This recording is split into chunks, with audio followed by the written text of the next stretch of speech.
Thanks everybody for joining us for this bug bounty panel. Thanks to OWASP for having us here today to talk with all of you. A nice full crowd here. Thanks everybody. So my name is Sean Martin. I'm the editor-in-chief for ITSP magazine. Our publication is all about covering the stories at the intersection of IT security and society. So I encourage you to look at some of the stories we capture there. And today, obviously, we're going to be talking about bug bounties. And as your moderator, I'll be looking at the panel here, which I'll introduce in a second. We're going to look at how bug bounties are run, some of the challenges companies might face, what incentivizes researchers, pros and cons of different types of models, and then we'll look at some attributes possibly of what types of companies would benefit from a bug bounty program. So quickly, just so I'm not here standing by myself talking forever, I'd like to introduce the panel because they're the experts on this topic.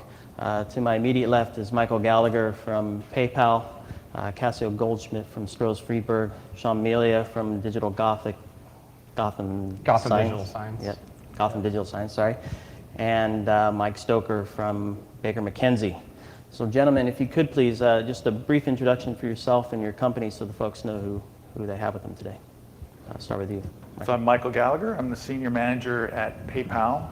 I manage all of the application operations type functions. So think penetration testing, bug bounty, all of our continuous production scanning, the application vulnerability lifecycle, and root cause analysis.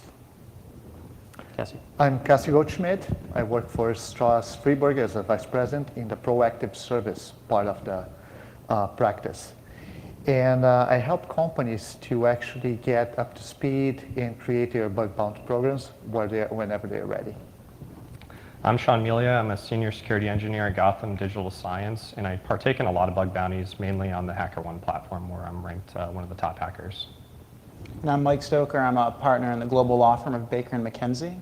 I work in the Chicago office, and I'm in the privacy and technology practice. So part of my practice is advising companies on things like bug bounty programs, data security breaches, and other related issues.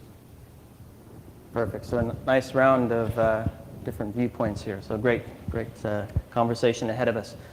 I was hoping for a few more people to get some interesting numbers here, but I'm curious just from the audience, who of you are familiar with bug bounties at this point? So everybody's pretty much familiar with them, so I don't have to go into too much detail, which is good.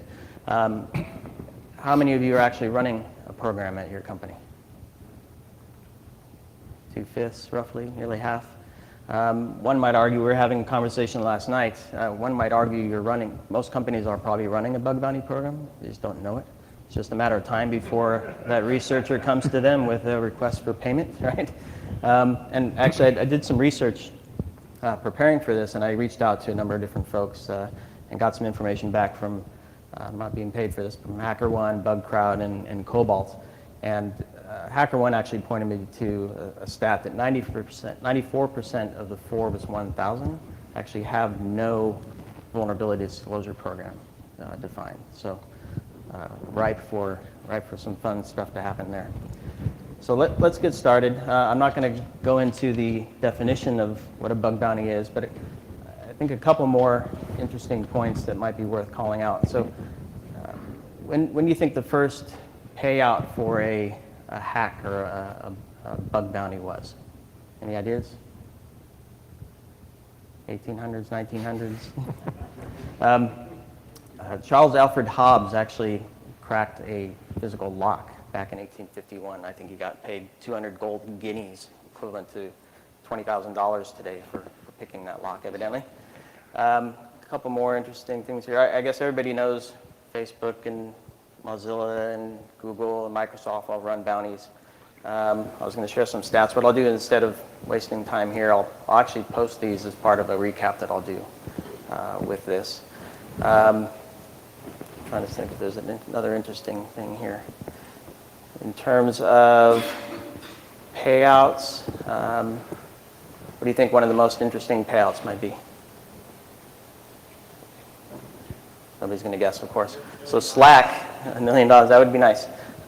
Slack actually paid $12.50 for a bug where an emoji was described as being a cheeseburger and it was actually a hamburger or vice versa. So they chose to pay that bug submission $12.50, the cost of a hamburger or a cheeseburger, evidently. So, and one other interesting point before I get to the panel is we obviously see a lot of momentum in the traditional technical vulnerability research, community-driven bug bounties. But I read this morning, in fact, that Facebook is now extending that same model to their ad platform. And so now they're crowdsourcing the ads and communications on Facebook to look for ways or misuse and abuse of the platform in that way. So kind of interesting. So, gentlemen, we're on to you now, finally. I'd like to maybe briefly discuss the differences of the different types of bug bounties that there are, and maybe the value of some versus others, and where companies are having most success. So we're looking at closed versus open, public versus private, internal versus external. Let's see, public disclosure versus non-disclosure, and how that relates to hybrid pen testing as well, perhaps. So, Michael, I'll actually start with you. Your experience at PayPal, if you would, please. Okay, so there's a lot there, obviously. So, start with... Let's go with public-private. Public-private. So, I would define public, there's a lot of different definitions. So, I would suggest that the difference between a public and a private is whether or not you want to allow someone to publicly disclose. And maybe even throw in, are you going to vet the individual researchers or not? So obviously there's pluses and minuses to both situations. So let's go with the vetting first. If you want to vet your researchers and make them almost apply to be part of your program, that's fantastic. You're going to have higher quality researchers, no doubt about it.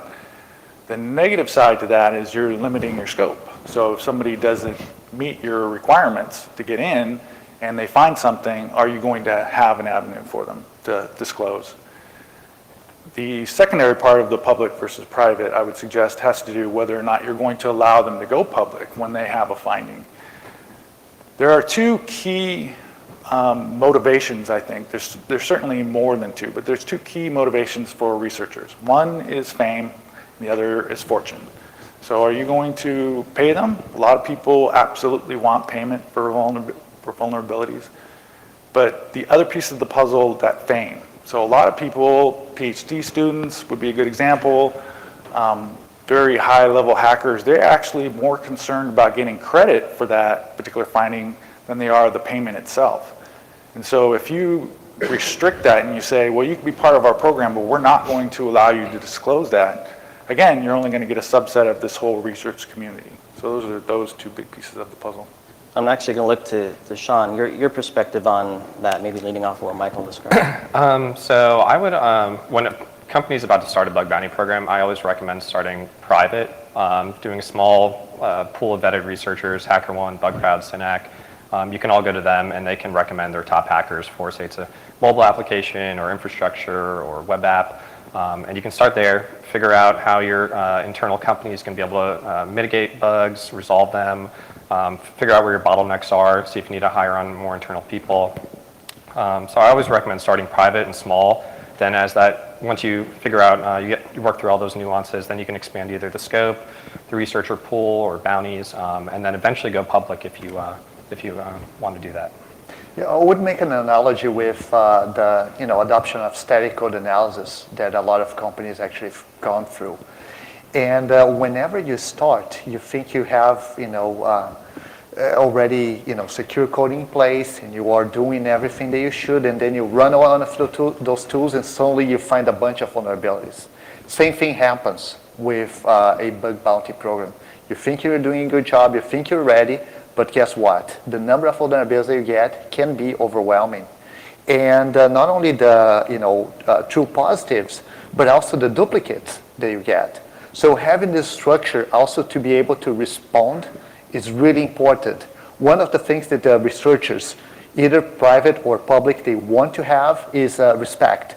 So you should be on top of things. You should be properly staffed. You should be thinking about the consequences of opening up this thing.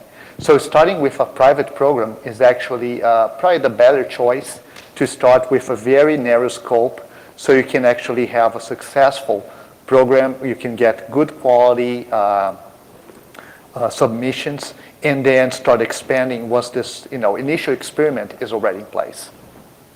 Mike, I know you get a lot of requests, maybe after the fact, of a researcher coming. What can you tell our folks listening here with respect to how to approach starting a program? Well, I think one of the biggest risks when you start a program, it kind of touches upon what Cassio just said. When you start publicly and you're getting a lot of vulnerability reports in, there's going to be a question as to whether the company has the proper resources and procedures in place to vet, investigate, and remediate those vulnerabilities.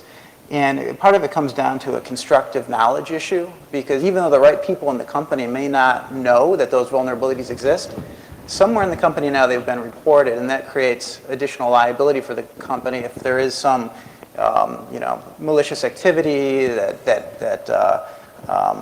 takes advantage of that vulnerability and causes some harm to the company or third parties or customers. It can definitely increase liability for the company if you open it up publicly. So I think from a legal perspective, starting privately makes a lot of sense.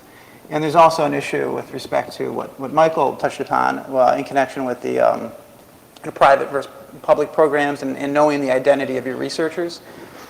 There will be many opportunities where you'll want to keep that vulnerability secret. And not only that, occasionally researchers do get access to, inadvertently, confidential information of the company. And at least knowing the identity of the researcher makes it much easier to enforce those confidentiality agreements that you might have in place with the individual. So one could argue that the best way to keep those vulnerabilities secret is to not open it up anywhere and just hold everything internally. And I think traditionally that's where companies have invested, right? Do pen tests and whatnot. So maybe, Michael, if you could maybe paint a picture for us of how a bug bounty program, either private or public, fits into an application security program overall. So if you view your application security program as the secure product lifecycle, so you have all of these controls put in place up until the point where you get to live production level code. All that stuff would be obviously different. But once you've gone live and you have production code, there's a number of different techniques you can find to find vulnerabilities. So obviously continuous scanning. I believe the previous presenter talked a lot about dynamic scanning and some of the pros and cons. Obviously, you're only going to find certain classes of vulnerabilities. It's not going to be very effective for finding business logic type errors. The second, I think, most effective control would probably be a penetration test. So this would be time-boxed. It's usually limited in scope as far as it's either one person or three people or a small team performing that time-boxed test. That will be limited mainly by the time. So you're going to have a methodology and a scope, and you're going to allow these penetration testers to go as far as they can based upon those limitations. And then, the most effective control is really bug bounty. You now have the entire research community, all the time in the world. You're still going to probably have some pretty legitimate limitations. You're not going to want them to do scanning on your production code and certain things like that. But you will find a lot of effective vulnerabilities. So those three combined, I think, are a majority of the avenues. There's certainly some subsets and hybrids. I know SYNAC was already mentioned. They like to do time-boxed bug bounties, which would be another way of talking about a penetration test because it's time-boxed. So there's a lot of different hybrids. And you didn't say the word scoping, but you kind of touched on it there. Maybe Cassio, if you can kind of define what scoping is and how important it is when defining a bug bounty. Yeah, so that's something that all companies have to think about is what is open for bug bounty, right? If you have, for example, a new acquisition, you might not want to open. Some types of applications might not make a lot of sense to also open up for scope and let other researchers go and try to find vulnerabilities. One of the things about the life cycle that Michael was talking, that I think it's pretty important too, is that as software becomes part of everything that we have and we do, the scope of what should be done in the life cycle is also expanding, right? Before we start seeing things such as Microsoft STL, which tells you, okay, there's architectural reviews, code reviews, testing, and you get up to a point where you have deployment, and there's very little about the end of life cycle of an application, as well as the possibility that an application will most likely be exploited. And when an application is exploited, there are a lot of things that come out after that, such as incident response and so on. So having a bug bounty program in place is becoming a trend. It's really becoming part of the development lifecycle for every application. And I believe in the future, if companies don't have that in place, there will be consequences when they have litigations and other things going on. So hopefully those decisions on what's in or out are defined by risk. Yes. I'm going to look to Sean. What types of programs get you excited as a researcher, right? So what things that fall into scope excite you? The bigger the scope, the better. More attack surface, more stuff for me to look at. Say everything's in scope, I can perform full recon, figure out their external footprint, or certain apps are in scope, I might focus on the bigger ones, because if you go after their core applications, the company's going to pay more for a bug. They might pay, say, $100 for cross-site scripting on one site, but like $2,000 on another one if it's their core main site. So bigger the scope, the better. You can invest a lot more time, see where a company has their assets. Are they global? Are they just in the U.S.? It's always fun when you get a really big scope, because you can report a lot of bugs and make a lot of money. Sean touched on global versus U.S. I don't know if you have any thoughts on that with respect to companies operating in the U.S. versus globally, and how the legal risk changes by opening up things. Well, I think some of that's really going to depend on the types of anti-hacking laws that you find in certain countries. I think the issue with scope, you mentioned having you like to have a larger scope. I think it's incredibly important for a company, if they do have a larger scope, to have a clearly defined scope. Because at least in the United States, we have laws like the Computer Fraud and Abuse Act and similar laws that will criminalize intentionally exceeding access to a protected computer. And what's a protected computer in the United States? It's really any computer affecting commerce, right? Which is any business computer. So if you have a poorly defined scope, you can waive certain rights to take legal action against someone who is engaging in malicious conduct. Or you can give that person a defense that, hey, this conduct that I engaged in, even though it was harmful, it was okay, you allowed me to do it. There are countries outside the United States that certainly have laws that are very similar. And if you don't have a clearly defined scope, you raise the same risk. When we were talking last night, we touched on this idea of bringing that discussion through a law firm, such that the findings of the issues by the researchers are then communicated under client-attorney privilege.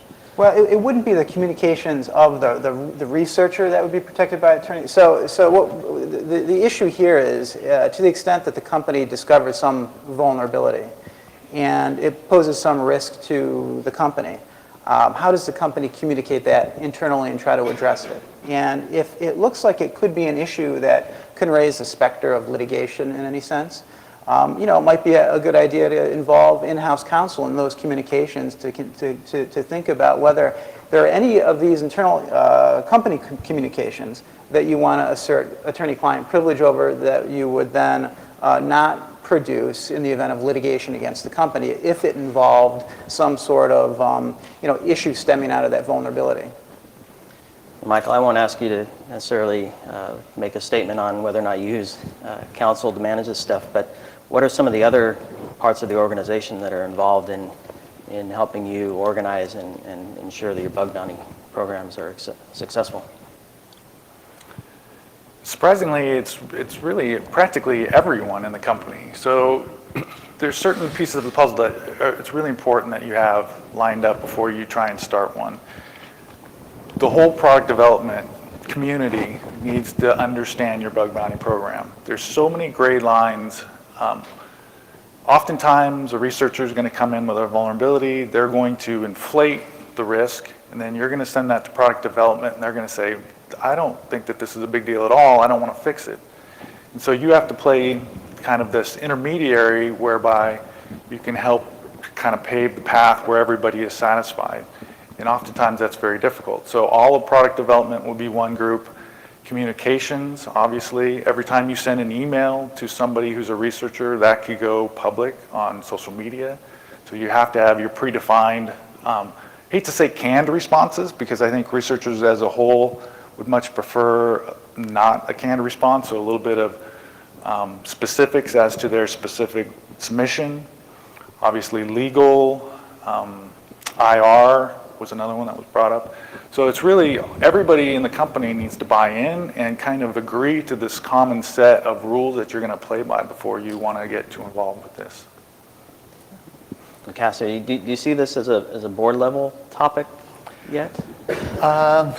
It depends on the company. It really depends. For tech companies, for example, it can get to a board level, but for other companies, still, in other industries, still in its infancy. One interesting thing about the different types of bug bounties is that you can also have your own instead of working with a company. They're specialized on that, right? And when you're talking with the researchers, I think when you are using a company to handle your bug bounty program, you have more leverage when you say, hey, this is going to take a little bit longer to fix than if you're doing it by yourself, right? Because there's so much you can say or can, talk to them, otherwise they, burn bridges with you or the bug bounty company, which is kind of interesting. In the case of PayPal, I believe you guys are doing your own program, right? That's correct. Yeah. And let's spend a little more time on the SDLC and the development team and their relationship with the owner of the program. Does it live within R&D? Is it a separate team that works alongside? Is it part of the overall InfoSec group? Where do we see this fitting? It's really, I believe it's a security initiative, but really you need the buy-off of a lot of people, such as legal, especially dev, right? Because if you have a wonderful program that people are actually submitting things and you don't have the fixes coming out, as Michael said, you're building a vulnerability. You have a database of vulnerabilities, of liabilities, right? Things that they're bad and they're just sitting there and people told you they're bad. And if they are actually exploited, then you might have some big problems if you ever go to court for that. So it's an important point. And as a researcher, Sean, do you care if they ever fix them, or you just want to get paid? If the fix takes longer than what it should, as long as the company conveys that or keeps up constant communication stating this is going to take a little bit longer. I've worked for a company that's had vulnerabilities and I've reported vulnerabilities, so I understand that certain things can take longer. If it's around Christmas time or holidays, people are going to be out of the office. You're not exactly going to want or going to have a fix that day or that week. So you just kind of have to build expectations with the researcher, let them know, maybe set up 90-day limit. If it's a really critical one, just reach out, let them know. It might take a little bit longer. It's just all about communication. Just talk to the researcher, try to be as open without sharing too much information, and they'll appreciate that. Yeah, go ahead. Going back to the point of fortune or fame, one important topic is when the researchers get paid, right? And there are two views on this. One is should be paid when it's found and confirmed, and then the person actually sometimes go and say, hey, I will disengage. I got my bounty, and I'll let the company deal with the vulnerability. The other one is no, we're going to wait until it's fixed because we want the researcher engaged so that the person can validate the vulnerability for us and make sure that it was properly fixed and we don't have recurring findings of the same vulnerability. Just two different point of views, but one of them you can also have the problem of taking too long to fix and then the researcher go in public, and say, hey, I reported this thing and I didn't get paid, and they're just sitting on the vulnerability. Yeah, and to me, there are two parts to that, right? So there's the don't disclose it before it's fixed, and then there's help validating. So Yes. I can see the first one, the researcher, and maybe Sean, you can confirm, but I'm fine to wait to not disclose. You tell me when it's fixed, that's fine. But Sean, do you feel that it's appropriate to request confirmation or validation that the fix is in place before you get paid? So there's different ways of going about this. Some companies will pay their minimum bounty on triage, and triage means the vulnerability has been accepted as valid. It is a bug. They acknowledge that it's an issue. So they may pay a minimum bounty, say $200 or $500, depending on what their minimum bounty is, and then that kind of like will extend the researcher's expectations on when the bug will be fixed and fully paid out, and then do the complete payment on resolution of the bug. And that may take a month. I've waited 2 years for bugs before to be fixed, so that can be a little bit of a pain, but it's always nice when a company does pay a little bit up front. Just say, hey, we acknowledge it. Thanks for your efforts. We're going to pay the rest when this is all done. I think PayPal does something of that sort. We can do 50 up front and 50 at the end, %. Yeah. At the end of the day, this is really important, because basically when you're dealing with crowdsourcing, it's, for example, the experience with Uber and Lyft, most of the drivers will drive for both, right? So if you have a program that really is paying and recognizing and really giving the respect that researchers should be receiving, chances are the research will, continue to work with the company instead of just moving to some, other bug bounty. So I think that's a really important point. And a few of you have touched on expectations, and it's important to set expectations, not just for the researcher, of course, but also internally for the engineering team and perhaps within the organization of, if we actually do find this thing that we've committed $250,000 to as a payout, right, we're going to pay it. So Mike, I don't know if you have any. Well, I think good practice when you're drafting your bug bounty terms and conditions is to never promise you're going to make any payment. You just don't make promises you're going to make payments, because if you have a dispute, you can have claims for sort of bogus vulnerabilities, right? Where the researcher and the company just have a disagreement on whether it's a real vulnerability or not. Most of the good bug bounty program terms, they don't promise to pay. Instead they'll give a payment range, and they say it's we'll make a payment in our sole and absolute discretion. And the company, if they do make payments, then they'll get a reputation as a company that makes payments, and they make payments within some given range so that that researchers know what to expect. And do you sign up for the ones that don't promise to pay? If a company was really ambiguous about it, I'd probably stay away from that, just because I don't know if it'd be worth my time to invest any time in the company if they weren't saying they were going to pay me any money, if it was just open-ended like that. You can set scope guidelines and say, these issues are out of scope. We're not going to pay for these lower severity issues or issues that don't necessarily affect our major platform. And you can say, we only pay for these types of issues. And you can set those explicitly up front. So if it is a valid issue, the company does acknowledge it, then they will pay for it. And in that case, then I would definitely look at the company and try to submit bugs to it. And so to Mike's point, though, I guess if they have a record or track record of paying, would that change your mind? Shifting back internally, what kind of expectations need to be set for development or the rest of the organization? Measuring the severity, time to fix, that kind of stuff. How do you deal with those communications and expectation settings? I don't know, Michael or Cassio? Michael? Well, let me jump in first. Yeah, so there's two major things that I like to really focus on, and it goes both to researchers and up to product development. It's transparency and consistency. So if you have a consistent and transparent way of defining risk, and with that definition goes a service level agreement for the quantity of time that we're going to allow them to fix the vulnerability, that goes a long ways.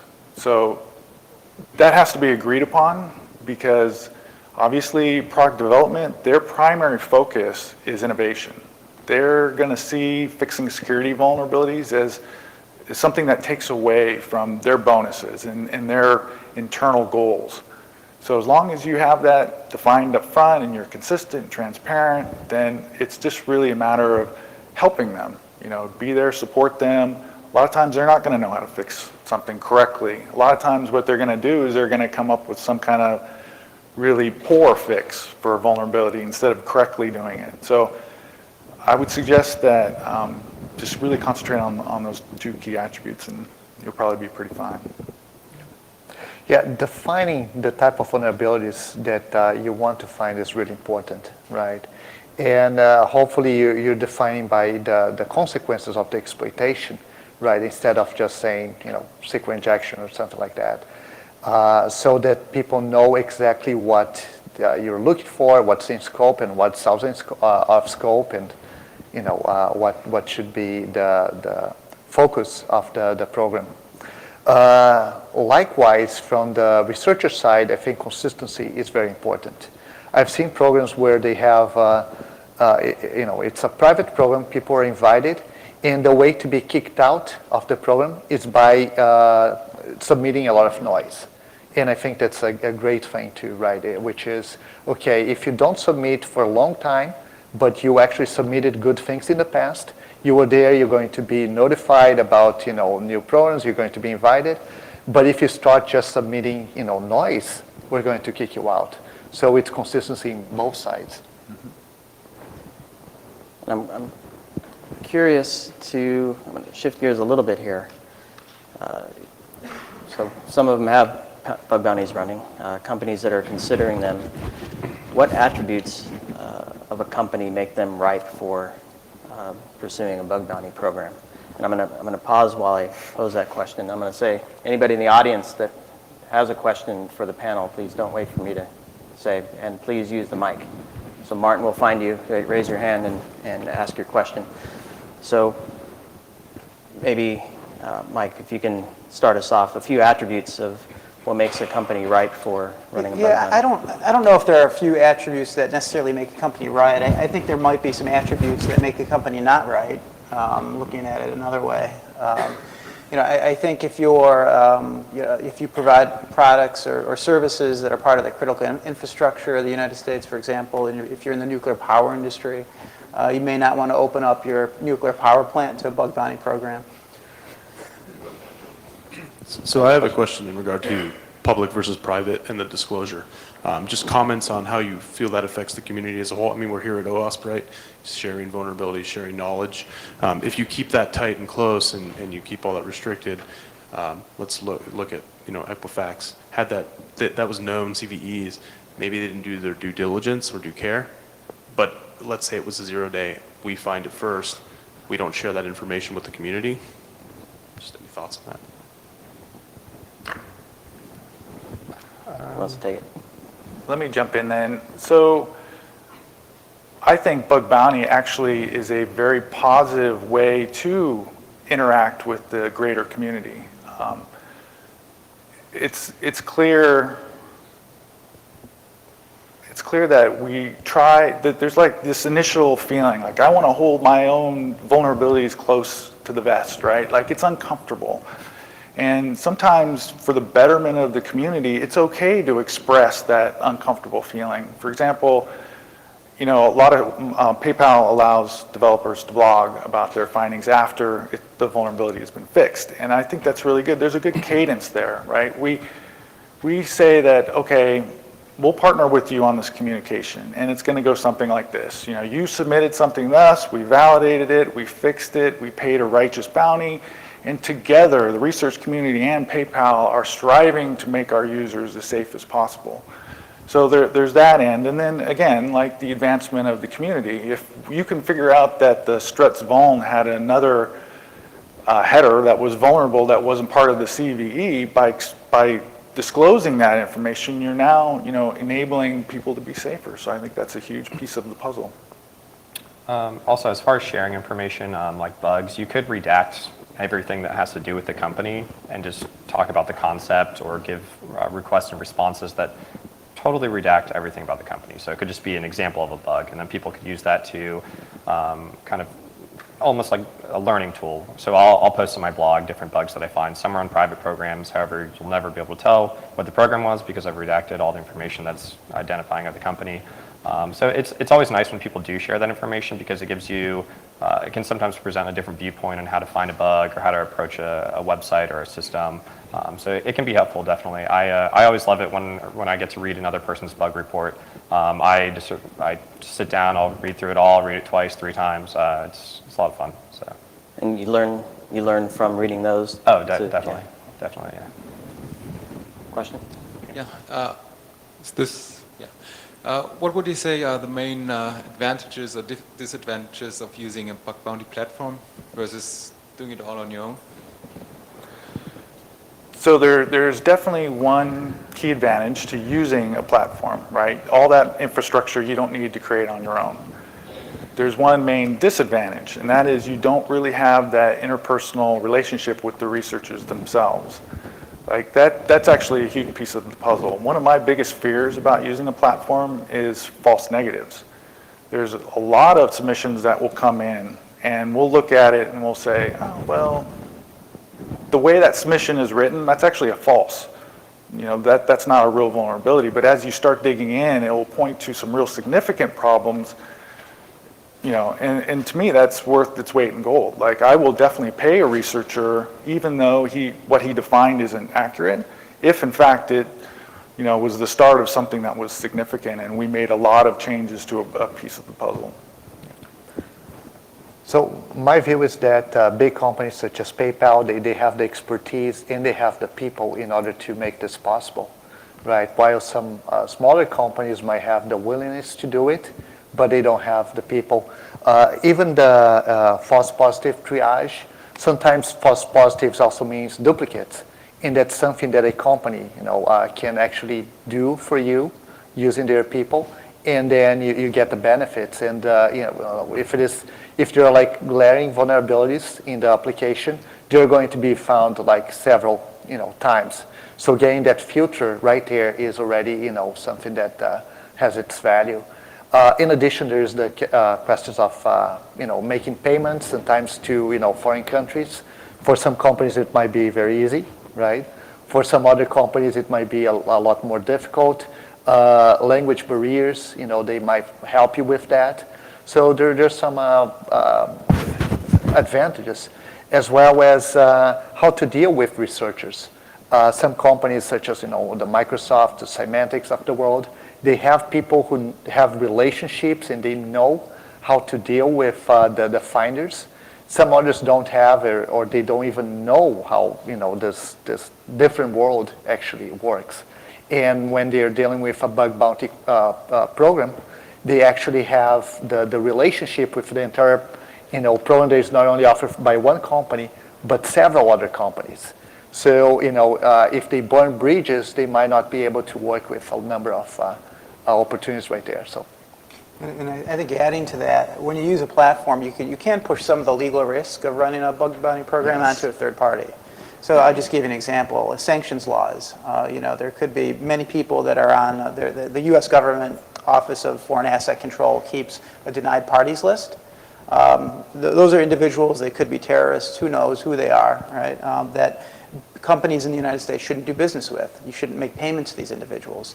And if you use a platform, it's the platform's responsibility to make sure that it's compliant with those laws. Yeah. Let me jump in on false positives real fast. Mm-hmm. So I've seen other external companies post false positive rates, and I think ours is very similar. So that's about 60%. So that's a lot of noise. Another 20% are probably really low risk. So by having some kind of third party do this for you, you could only, you know, have about 20% of total submissions get to you. So that's a lot of work. So they're definitely going to solve a problem there. I think one thing that was touched on was there's there's platforms, then you can run your own, and then there's managed versus unmanaged. So you could use HackerOne or BugCrowd and not have a third party triaging your bugs and giving you false negatives. So you could use the HackerOne platform, have your own team on there. You'd still get the same same amount of bug reports as you would if you were to run your own one. The thing that I like about using a platform such as HackerOne or BugCrowd or Synack, you can log into one portal. I can have 3 companies sending me back information, asking for additional information or to validate if a bug is fixed, and I don't have to go to 3 different sites to do that. So that's one thing that I appreciate as a researcher. If they're on like a platform such as HackerOne, I can just log in there, do all my bugs, sign out, and I'm done. So, yeah. So you become more efficient, basically. Yeah. And I was curious, when you find something, let's say in a public program, and you're researching in a private program and in similar code, perhaps, do you find that your findings translate or transfer between programs? If you find something in a, like say a CMS or something that's used widely, like a plugin on certain sites, you could, what I would do is report to one program and then report to all the other ones as well, if you find something cool like that. Because the companies may or may not pay out for it. Some of them have scope guidelines saying if it's a 0-day vulnerability, we need 30 days to remediate these before we'll pay out per bug. So once that 30-day period expires and CVE's been notified or published, then you can go and report it. It all depends on what the companies are willing to pay for. Some are more lenient on that side, some are more strict, so you just have to figure out what those companies are if you want to do that. WordPress. Yeah, we didn't touch on payment. I have a few minutes left. Anybody have any burning desire to talk about how to set payments? Or? So payments for me is a very difficult space because no 2 vulns are really alike. So there's this urge to say, okay, it's cross-site scripting, so we're going to pay $1,000. But then when you really start digging in, if you have any sort of size to your enterprise, you're going to find out that one cross-site scripting may have actually very limited risk and another may have actually very significant risk. Maybe it might lead to an account takeover, for instance. So I think we have evolved from that type-based payment system to more of a risk-based payment system. So let me, in a lot of like penetration testing companies, for example, really push back on this. Like I want to have some kind of framework, like CVSS as an example, to define my risk to the research community. That will then allow me to closely tie in the payments to that. So I can say if the 6.0, okay, other 6.0s we paid 3,000, so that makes sense to this one as well, and then just pay the researcher. That's part of that consistency piece that I mentioned earlier. So. Yeah, and I think that's a very good point. Our industry is really good at risk assessment, but not at risk quantification, right? We don't know how to express things in dollar values.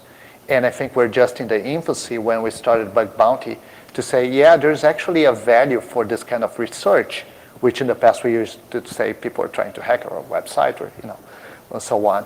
And there's going to be a lot more coming up in this space on, okay, what's the value of this, finding, what's the value of this research?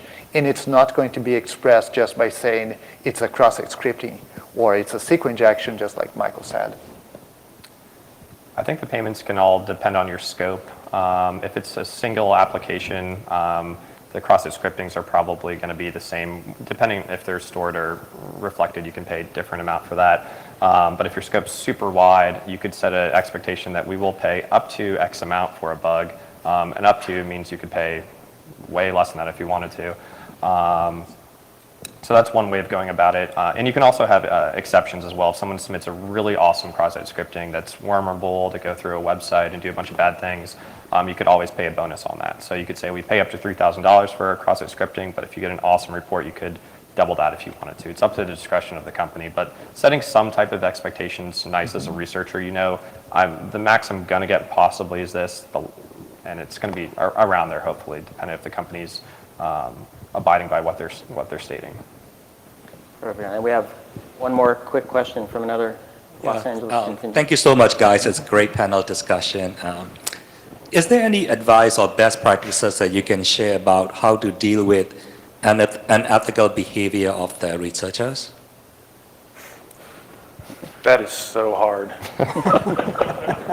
The bottom line is if you have production code, you're going to be hit by everybody. So, a lot of people think that, people who participate in bug bounty, they're the white hats. And the rest of the bad guys, they're black hats, but they wouldn't actually participate, right? They're going to exploit and run with that exploit. I would suggest that with any large community of people, you're going to have everybody in between, right? And so people are going to abuse your site, and there's no doubt about it. And people are going to do things. I mean, we explicitly, as an example, prohibit any kind of scanning. But yet, submissions will come in, hey, look at my SQL map results, right? And so you have to deal with that. But if you're, the one thing that I try not to do is well, let's just ban them, right? Let's just ban everybody who doesn't participate. Well, if you ban everybody, are you unwilling to bend a little bit, then your program, you're going to miss out on a lot of vulns, right? Now the black hats only have one direction to go, and that's to, again, sell it on the dark web or whatever.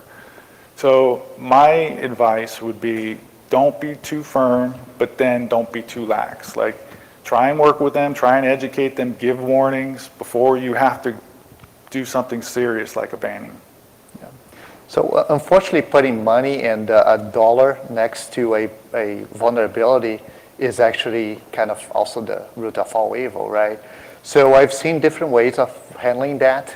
For example, I believe Alex Stamos on Facebook actually called somebody publicly because one of the researchers was actually finding vulnerabilities on Facebook, but also the guy held back one of the vulnerabilities so that he could have access to internal resources on Facebook and actually use that to probe and find other vulnerabilities.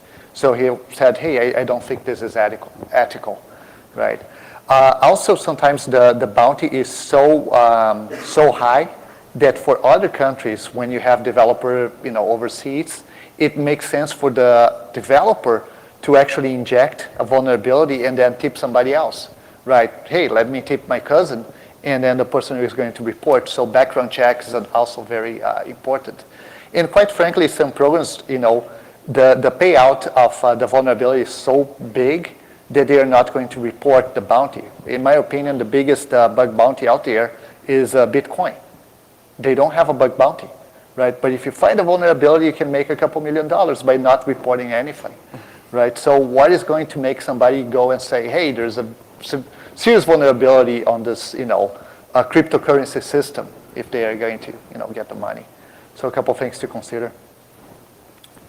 Yeah, I would recommend warning a researcher if they were being unethical and just telling them we're either going to dock your next bounty or we're going to ban you or something like that. Or if we're being extremely unethical, then I would definitely ban them. But most of the time, the researching community, as long as you are upfront with them and you communicate well, you're hopefully not going to run into issues like that. But there are always outliers. So I would give them warnings, mostly. Well, perfect. I think we're right at the time, if I'm not mistaken. I was hoping to have these four gentlemen give a final thought, if everybody's okay, giving them a couple minutes more, if that's all right. Mike, if I could start with you, just final thought. A gotcha, I think that bug bounty programs are definitely, there's a trend in the industry towards them, and I think in many circumstances they make a lot of sense. They don't come without additional risk to the company, but there are certainly ways that the company can mitigate risk, especially by having good resources in place, a program with internal procedures that are actually followed, with an understanding of how vulnerabilities are remediated once they're reported, and just having good program terms and conditions that are very clear for the company. Yeah, bug bounties are a great way to augment your current security practices, good way to test your blue team. And if you're thinking about starting bug bounty, you should invite me. So. Yeah, as they said, it's absolutely a trend.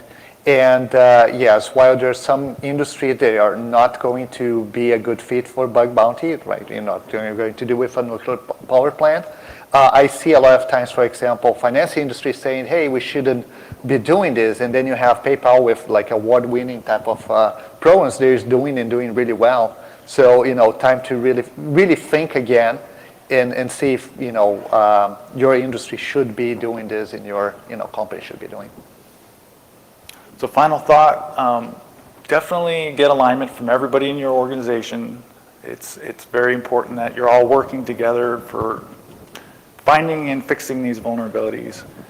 I would also suggest if you manage one, it's really awesome because the research community is full of some really smart people. And you can read books and you can take training, but you will learn more in a bug bounty program than all those combined. The submissions are just fantastic. So. Perfect. Well, thanks, gentlemen. One final thought from me, if everybody's okay. So I'll summarize by saying, determine the best model, use a risk-based program, make sure the right people are involved, set expectation, and manage communications well. And you're off on the right foot. What do you think? Yes. Very well said. Awesome. Well, thank you everybody for sticking with us. Appreciate it.